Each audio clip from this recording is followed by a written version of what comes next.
This episode of To The Point is sponsored by Tarsus. Tarsus Pharmaceuticals applies proven science and new technology to revolutionize treatment for patients, starting with eye care. Tarsus is advancing its pipeline to address several diseases with high unmet need across a range of therapeutic categories, including eye care, dermatology, and infectious disease prevention. Tarsus is proud to announce that Xdemvy Lotilaner Ophthalmic Solution 0.25% is now available to prescribe.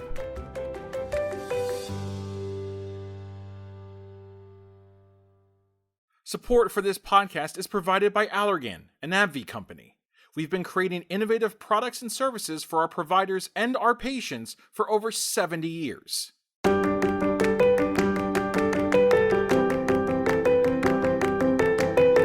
Ocular surface disease. It's complex, chronic, and progressive, but rife with opportunity for the enterprising optometrist. The mission of this podcast is to make this condition more understandable and accessible to those interested in specializing in it. So let's get to the point. Welcome to another episode of the To The Point podcast. My name is Jackie Garlich, and I'm joined by my co-host, Leslie Odell. We have been able to bring on a lot of great people on this podcast, and today is no different. We are so very happy to have another intrepid Eye Society member with us today, Dr. Adam Ramsey. Adam literally runs circles around us with all the things that he's accomplished. He is the author of Play Chess, Not Checkers, a book on how to start your optometry practice.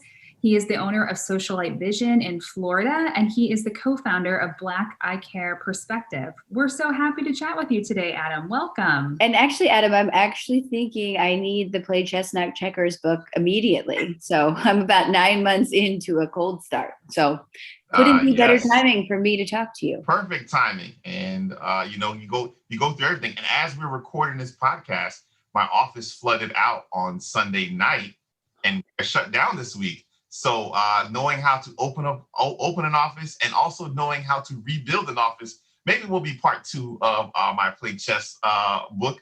But it's the crazy life of private practice, and I love it. Even while I'm sitting in water as I'm recording, and I enjoy it. Oh, I'm so sorry. That's awful. Oh, it's part of life. Now I get to remodel after 6 years.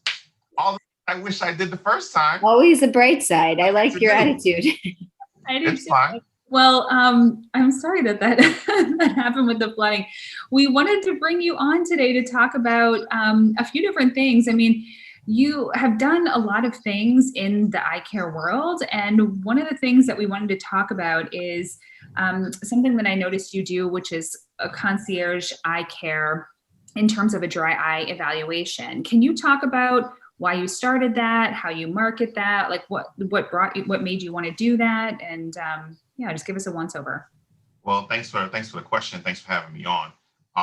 Concierge medicine is big. I'm in Palm Beach Gardens. It is a lot of doctors are switching because of issues with insurance. I'm still currently taking vision insurance, but my idea was, where is concierge medicine actually, and how does it play into eye care and optometry? And my concierge practice doesn't just start just with the dry eye. I actually start from an initial exam. And from that concierge medicine exam, then you pull out the dry eye patients. From that, you have a few patients that come to me specifically for the dry eye and want that total package. But for the most part, we're starting from a complete exam. Think of it as doing every test in the office and then giving a patient a report about every test that you could possibly do, which takes a long time to do, which is not something you would do on a normal exam. Unless they have glaucoma, why would you do an OCT of the optic nerve? Well, a patient that coming for a concierge medicine exam, they're getting literally every test done on them, and you're going to nitpick. And that's what they're coming to you for, to nitpick. They don't want you to gloss over it. They want you to explain every detail, explain everything, show me everything. They want to see it. They want the printouts. They want the digital copies. And for that, we take 2 or 3 times as long to do the exam, but you charge them 2, 3, 5, 6 times as much for the exam. And those patients actually are some of my most loyal patients because you're giving them a service that other people can't do. And other people have not taken the time to do. And some people don't want a 15 and 10-minute exam. Some people want to spend an hour with you and tell you about every single visit they've had at another doctor's office and every single time they saw one flash of light, and you to explain what this one flash of light and this one time when I turned my head to the left and I blinked 2 times, it feels weird. Some people want to sit down and, most of us don't want to hear that, but the person that's coming in for that concierge medicine exam, that's literally what they want. And you can give them that, explain that, and give them that peace of mind. I've had some of my patients come to me and, it's quite a bit of money. So they come to me for year 1 and let's say they skip year 2 and they go somewhere else year 2. I had a patient come back and said, Dr. Ramsey, I cheated on you. I said, what do you mean you cheated on me? She said, I went somewhere else. I don't know what they did, but that's not what you did. I want you to do it again. I was like, but you had an exam like a month ago. I said anything wrong? She says, no, but I have no peace of mind. I have no security in that they even checked for glaucoma. They have to check for macular degeneration. I don't know what they did, so I want you to do it again. And I charged her again, and she was happy. She left with smiles. And that's what the difference in separating your service to where there's a dramatic difference in what you're doing and another person. In optometry, people get scared of everything and everything that's coming down the pipe. And I'd say if patients can't tell the difference between your exam and online, then they should do it online. If they go online and they feel it's equivalent, then they should actually go online. It's shame on us, not shame on the patient. Yeah.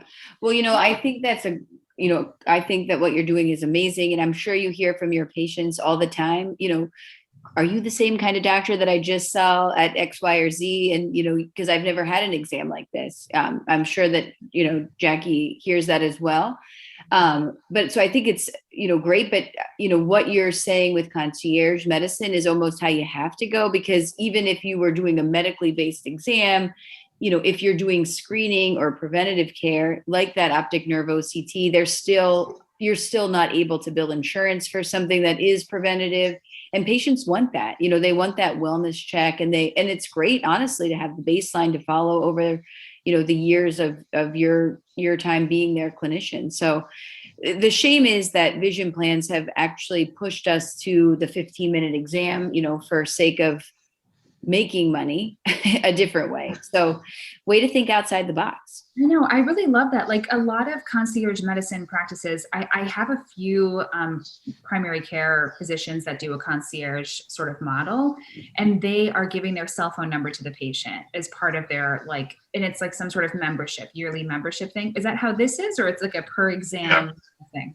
Yeah. So no, they get a package in which they have access to me. So I use a Google Voice number and not my actual cell phone number, but it still comes to me. Very smart. Where there's a separation, and if I wanted to cancel it, just change the number so they don't have my actual cell phone number, but they can call my phone. But they do and they can text me pictures of their kids. They're at the park and the beach, and what is this and what is that, and I call them back at 11 o'clock at night and tell them this, tell them that, take a picture. We do telemedicine visit if I have to. I come to the office, stuff like that. That I don't really always do for other patients and every single patient. And it gives them a little bit more access and more availability to the doctor and more connection. And I think it's more about the detail and the explanation more than anything. It's not that other doctors are not checking for glaucoma macular degeneration. It's just that, are you telling the patient that you checked it? Until they have a cataract that needs to be removed, do you tell them they even have a cataract? Mm-hmm. Patients that are 50 and 60 and you're the first person who told me you even had a cataract. Well, ma'am, you're 65. You have had a cataract for a little while. It may not need to be removed, but it's been there. It's not completely clear. So it's just the explanation of what you're looking at and what the current state of that patient. And patients really want peace of mind because that's what they're missing from most of the other places. It's like, don't just tell me the day I'm diabetic. Tell me the leading up to it. What's going on? What are you testing? What do I need to look for? That's what the hand holding the patients are looking for. And the doctors that are willing to separate themselves are the ones that are going to survive. Otherwise, we'll become pharmacy. We'll just be working in a grocery store and we'll be seeing patients and burn and churn. And that's what it is, unless you're going to be, you're going to be the compounding pharmacy. You're going to be the difference maker. Do something special, do something unique. Otherwise, 10 years from now, optometry will not be the same as it is today. Oh my gosh, in 10 years, I'm going to be working at Whole Foods. I'm just kidding. I pick Whole Foods, though. You guys can take your own grocery store. There's levels. Whole Foods, we call it whole check around here. So I don't actually even have Whole Foods in my town, but if I did, that's where I'd want to be.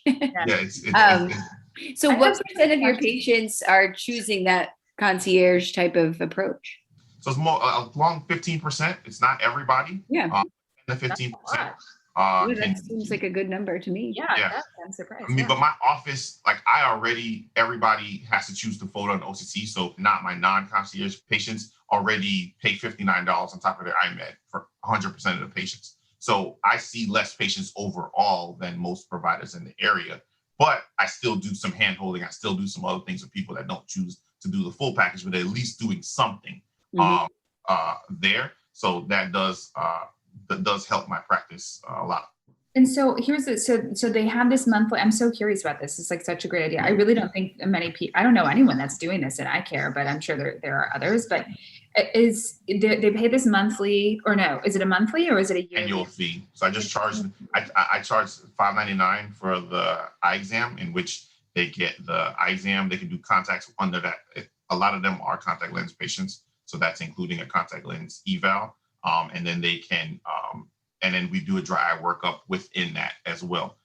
Some of the patients have macular degeneration. Some patients have glaucoma. Some patients have different things. Or some of them have none of the above, and they have a parent or a spouse or a brother or sibling that has those things. If they have a disease that I can bill for, some of them I don't necessarily need that because I can bill for it.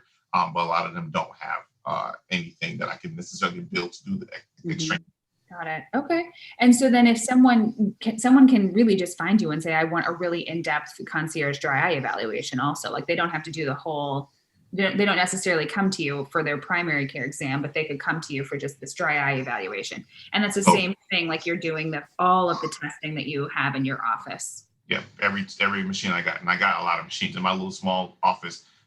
All the reps, they sucker me in every show. So I have everything in my office. You're a tech guy. I like it. Yeah. For where my office is, I have a lot of ophthalmology around me. So Bascom Palmer, I'm the closest office to Bascom Palmer. So I literally have everything around me. So most of my patients actually see an ophthalmologist and see me at the same time. So they actually, some of my patients do both and see both of us, and they come to see me 2-3 times a year, and they see them, and that is the visit for the day. They dress up to come see me. So we have a good time. Okay. So speaking of all the tech that you have in your office, you have NeuroLens. Yes. Is that new to your office? Like, did you just get that recently? I got it a couple months ago. I was the 8th office to get the NeuroLens 2 device, the second one. 8th office. Ooh, I don't know anything about the new one. You'll have to tell me. Yeah, that's the newer one, right? The newer one is smaller. So it's quite a bit smaller. It's the size of, like, let's say an Oculus Easy Field C, a small, think of like an autorefractor, like that size, instead of the other one was like a visual field machine. Yeah. It's too big for my office. So that's why I didn't pull the trigger previously. And then it's faster. It's 2 minutes instead of 3 minutes to do the test. So you do need to be quicker because the patient does have to hold their eyes open and look straight ahead. So that 1 minute longer does make a difference in compliance and actually getting accurate readings, not just the compliance, but if the test is too long and the patient isn't looking in the right spot appropriately, you won't get an actual FOIAs and stuff like that. You won't get the appropriate numbers. So making it shorter and faster and smaller, it is a better machine than the previous one. And so, so the reason I wanted to talk about this too is because a lot of times, or actually I don't know what the percentages are on this, but patients can have what seem to be dry eye symptoms, but really they have this trigeminal dysphoria is really the cause of some of their problems. Can you talk a little bit about that and how you've handled some cases maybe that you've seen in your office that have come about this way? This episode of To The Point is sponsored by Tarsus. Tarsus Pharmaceuticals applies proven science and new technology to revolutionize treatment for patients, starting with eye care. Tarsus is advancing its pipeline to address several diseases with high unmet need across a range of therapeutic categories, including eye care, dermatology, and infectious disease prevention. Tarsus is proud to announce that XDEMVY Lotilaner Ophthalmic Solution 0.25% is now available to prescribe.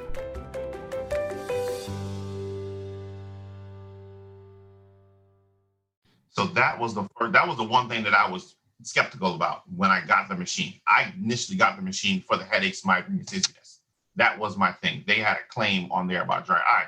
And I said, you know what? Well, let me give it a chance, So before I even got the machine, what I did was I used the questionnaire and asked people, how many people are having headaches? So I did that for 3 months. And I was shocked, even though I do the in-depth exam that I feel like I do, how many of my patients reported having headaches regularly. And their response to me was, well, I didn't think you could do anything about it, so I never mentioned it to you. So this is patients I'd been seeing for a long time, but I never had documented headaches. They never mentioned it to me. And they were like, well, you're the eye doctor. Why would I tell you about my headache? I got a foot pain too. Why I didn't tell you about that? So I was like, okay, I get it. Because all of us say, well, I don't have that many patients with headaches. Or I have that many patients with migraines. Well, if you never ask, you'll never know. So then I was shocked to see the volume of patients that I did have that would fit into this mold. So I pulled the trigger, got the machine. The headaches and the migraine part worked phenomenally. For the patients that actually have headaches and migraines that are due to vision complaints, not the sinus headache people, not for other reasons, but the headaches that are caused from vision issues, the machine actually does test the forias and does test the amount of prism needed really accurately. I checked it against myself, checked it against patients that I already had in prism, and it's been pretty good on the money with that if you're doing the test accurately and you get a good test, good scan.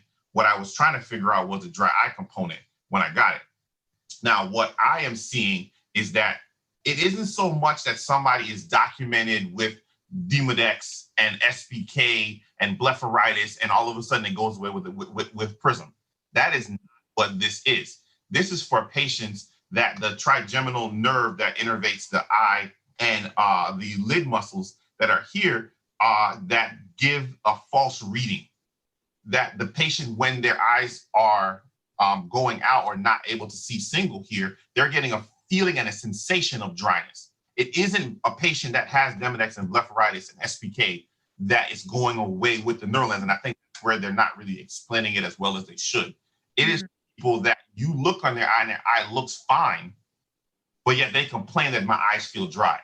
And you see them and you look at them and you're not seeing the dryness that they are actually expressing to you. As bad as it is, like every time I get on the computer, it's really bad. When I read for a long time, it's really bad. And I need a bunch of drops and blah, blah, blah. And you look on their eyes and you're like, okay, here goes this prescription and here goes this. And you start them on your normal stuff.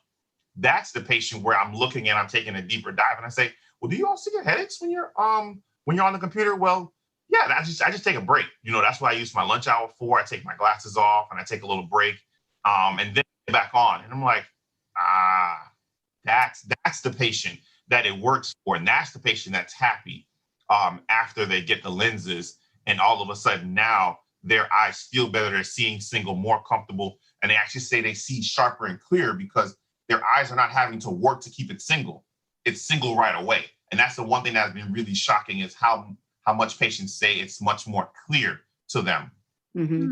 And they're saying my vision is so clear with the same prescription. They're saying it is clear because the image is together, single, easy, and relaxed. And then when they're doing the computer, then they're coming back and I'm like, have you had issues on the computer set? Are you still having dry issues? And she's like, actually, no, my eyes don't feel like they felt before.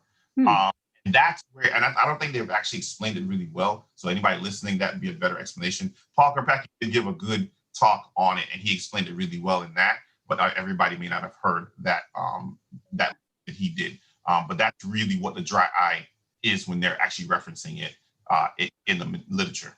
It's like thinking about symptoms that like outweigh the signs, basically. So like you see this patient who looks really good, but they complain a lot about symptoms.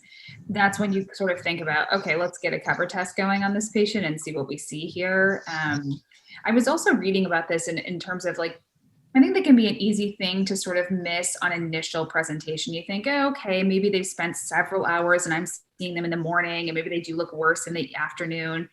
and then you maybe try a treatment or a therapy. But I was reading somewhere that it's like your clue is like if you end up trying a steroid on this patient and this patient isn't really improving, that's when you sort of think like, okay, you've missed something. Let's check, ocular alignment and see how we're doing there.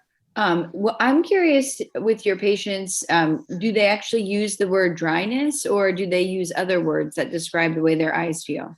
It's always interesting to me how people describe, the discomfort or the sensation that they have. Sometimes it isn't so much dryness, but they're using the word that they think I understand. Yeah. Because we think that they're trying to find a word because they want to get a doctor that gets me. Like, do you get what I'm saying? Like, I'm trying to get it out. And find somebody, well, you get it, you understand, that's it, when they're trying to explain it. So they may not use the word dryness, they may use fatigue, they may use irritation, they may use burning, stinging, they may use other things besides dryness, or it just feels discomfort. They can just say I have discomfort and I have to take my glasses off, and then and they think it's to taking the glasses off, but it's really because they become so blurred that they're not seeing single anyway, and they're just blurred and relaxing, and then they're able to lock back in when their eyes get a chance to take a break.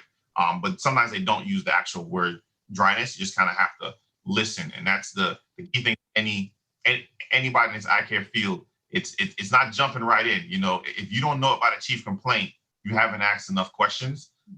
We all just need to take a minute. I remind myself of that regularly. Sometimes you want to get in and you think you know what the answer is, you think you know what you're going to do. And if you ask one more question, it makes our job a lot easier. Leslie, how much, because you are all dry eye, your office is all a dry eye medical practice, and how much of this do you think you see in your office? Like, I bet I see a lot. I bet there's a lot more than I'm actually paying attention to. You know what I'm saying? I think there's a lot more that I'm not catching.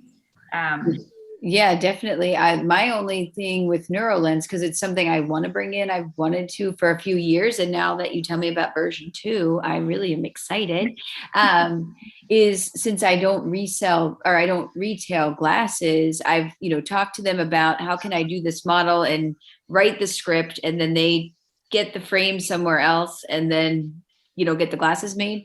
But I think it's a big part for sure of that, that alignment. And I'm sure that the pandemic and all of the increased digital time spent, it's probably the perfect time to consider, bringing something like this into your practice. I have used some low basin prism and even like a very low grade tint on some patients that have had more binocular issues after like concussion syndromes. That's been life-changing for them. Adam, I did want to ask you another thing. This is sort of not dry eye related, but something big that I saw in the news that you're a part of. You're the co-founder of Black Eyecare Perspective, and there was a recent partnership with you and J&J. Can you talk a little bit about that, just in case anyone didn't see it? I think it's a really wonderful thing. So I co-founded Black Eyecare Perspective with Dr. Darrell Glover. And the idea of Black Eyecare Perspective is trying to build and foster lifelong relationships with the eye care community and African-American physicians. And what we're trying to do is increase the percentage of African-American physicians in eye care. And right now we're sitting at 3%, and we are trying to get it to equal the census, which is 13% of the US population. So we put a challenge out there called the 13% Promise to say what companies, which institutions, which schools can partner with us to try and help us reach those goals. And we've had other schools and other companies. So J&J was recent, and it made a big splash, but they're not the only one. I don't want to make it seem like they're the only one that's partnered with us. We've had other people partner with us. They're just the most recent one that have partnered with us on that goal and that mission to get more minorities to think and know about optometry. And the 13% Promise is trying to get more minority KOLs and more minorities on the boards of AOA and ASCO and your local associations. And for J&J and all that stuff, when you look there isn't a lot of diversity in most of those companies. Let's just be honest. So what we're saying is, okay, we need to have more people coming out of optometry school so that they can fill those positions. Because I can't just go to those companies and say, why don't you have my minorities, but they don't have enough minorities that qualify or that can get into those positions. So you have to create a pipeline. And J&J is partnering with us. So they're sponsoring our pre-optometry club. So we're the first organization to have a nationwide pre-optometry club. There are pre-optometry clubs in some schools, but not every school has enough students interested in optometry to qualify to have a club of their own. So we're saying no matter what school you're at, you can come to our pre-optometry club and we can get you plugged in and with like-minded individuals and other students that you may be in Arkansas or Alaska or New York or whatever, and you think you're alone. And we say you're not alone. There's somebody else likes optometry just as much as you do. And we can partner and plug them in. So we're showing them different aspects of optometry, because I don't know about you guys, but when I was in optometry school, all I knew was we're going to graduate and do eye exams. They told me I should probably do private practice. I learned a little bit about vision therapy, but I never knew about industry. I never knew about anything about KOLs. I never knew nothing about a medical science liaison. I never knew about any other thing that I could do with an optometry degree besides do eye exams. So there are a lot of students out there that maybe would be interested in optometry if they thought about it or saw the breadth of what things you could actually do with an optometry degree. And we're showing them all of those things. You can go and design contact lenses when you come out, but nobody, so you might get a science person that will go through the optometry route to get to the same point that they went another way to get there. So that's what we're really doing, is exposing them. So we have an event, we do it every October called Impact HBCU, where we put together a whole bunch of people, a great panel to highlight the profession of optometry all across the globe. We get people to log in from different continents all around the US, and then we plug them into our pre-optometry club, and then we get them into optometry school. Last year, we had 30 out of 35 of the students that applied to optometry school that went through our program got in and accepted. And almost all of them got scholarship money from us and from other organizations to actually help along the way. And we partner with ASCO, we partner with AOA, we partner with a lot of people to make that happen. So we've been really excited. Well, that is really exciting. Are you reaching out to the colleges, undergraduate colleges? That's where you're reaching out, which seems like a very daunting task because there's so many, to choose from. But it is a lot. It is a lot of work to reach out to them. But I know with you and Dr. Glover on the leading the charge that you'll reach your 13%, no doubt. and we have other people. We have Dr. Essence Johnson and Jacoby Cleaver, as well as some of our leaders. Tiffany Hume just came on an executive team. So we have other people joining the charge. Me and Daryl started it, but we're not the only ones doing it. Right. And I would say that there are a lot of other people doing the work behind the scenes. And there are other organizations that started before. So you have the National Optometric Association that started before, but they weren't necessarily reaching the students in undergrad, right? That they weren't going to high schools. And our goal is to say, sometimes undergrad is too late. Sometimes the students get to third and fourth year before they even hear about optometry, and they don't have the prereqs. So they'll have to stay in school a year or two to longer to get the prereqs. And then it's too late. So these students actually need to be reached younger. Oh, so your focus is more like the high school. We're focusing currently in undergrad. Okay. But we already know once you get your hands in there, you realize that you do have to reach further in the pipeline. The issue is most people that give funding, most people that support an organization want to see more immediate results. If you have a high school freshman, how long before they graduate optometry school? 10 years, long time, right? So what company is going to fund us for 10 years before we say, hey, don't trust me. In 10 years, we'll see the number move, right? So right now we're starting with undergrad because we can get more of an immediate change there. But if we can get the industry to think longer than a year, think longer than one cycle, to be able to say, hey guys, this problem didn't start overnight. It's not going to finish overnight. So we have to be in it for the long haul. We have to be able to say, hey, diversity, we need to see more of it in the profession, and I'm willing to do the work that it's going to take to get it done. So we're starting in undergrad, but we do know we need to continue to reach down, but it's going to take manpower. It's going to take people. It's going to take funding to do that. But we are getting funding. We are getting manpower. So it's just building something that's going to be here for the long term. That's great, Adam. I'm so proud of you. You and Daryl. Way to go. Good job, guys. Thank you. We're trying. We appreciate it. Adam, thanks so much for joining us on the podcast. This was great to talk to you, to learn more about your experience even with NeuroLens. Leslie and I do not have any experience with it. So thanks for sharing all of your knowledge. And I am probably going to send you a text later with more questions about the concierge dry eye. No problem. No problem. I'm here. Anybody wants to reach out to me, you can find me. You can find me on Facebook, Instagram, Google, Yelp, LinkedIn. You're not looking hard enough. I'd love to talk to anybody about anything. Or maybe the internet was down. If you can't find Dr. Ramsey online, maybe the internet is broken. Maybe. There you go. It's broken. It's broken. All right. Thanks for having me.